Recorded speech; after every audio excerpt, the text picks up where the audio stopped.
In this video we're going to talk about checking the status of sent messages and having the message delivery status pushed automatically back to the fmMMS file. So let's look at the first method, checking the status manually. So if I go into my list of messages and go into a recent message, if I wanted to check the delivery status of that message, assuming the gateway supports this feature, and most gateways do support this feature, so this message has been sent, it's got a gateway ID, and if I click the check status button, that's queried the gateway and it's given me a status of delivered. And if I look at the table down here, it says the message has been delivered to the intended recipient. So I know that that message has been sent and delivered successfully. Now the other option is, if you need to get the status sent to you automatically, is to use what's called a webhook. And once again, this is dependent on support by your MMS Gateway, and most of them support it these days. So when you purchase fmMMS, you'll get a folder of webhooks, and there's a folder for each MMS Gateway that we support.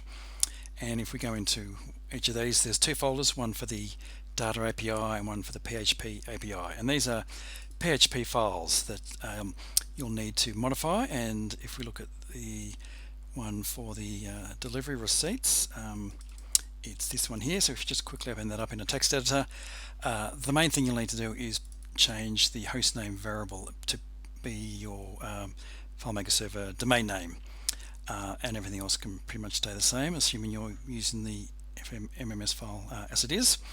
And you then upload that to either your FileMaker server or to a web server that's running PHP, and then you notify your gateway of what the URL to that file is.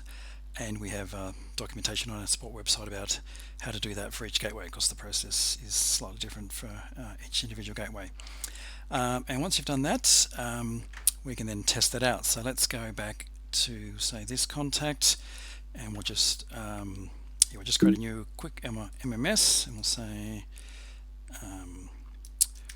workout time, and we'll create a new media, and I'll insert, say, the boxing gym workout message, and I'm just going to click send. Actually, before I click send, I'm just going to create a new window just so we can see these receipts being created automatically. So the delivery receipts will get created in my receipts table, like delivery receipts table over here. So we'll just position that so we can see those being created. Okay, so I'm going to click send message. That's going to submit it to the gateway. I've got a gateway ID. I've just received that on the phone that's in front of me, and you can see that the delivery status record was created automatically, so I don't have to query the status of this receipt. I can come in here and I can see that it's been delivered, and here's all the details that have been returned by the MMS Gateway. So they're the two different ways you can check on the status of sent messages. Gateways obviously prefer the webhook method because they can push them automatically to you and save you having to continually poll them to see what the status of sent messages is. Thank you for your time.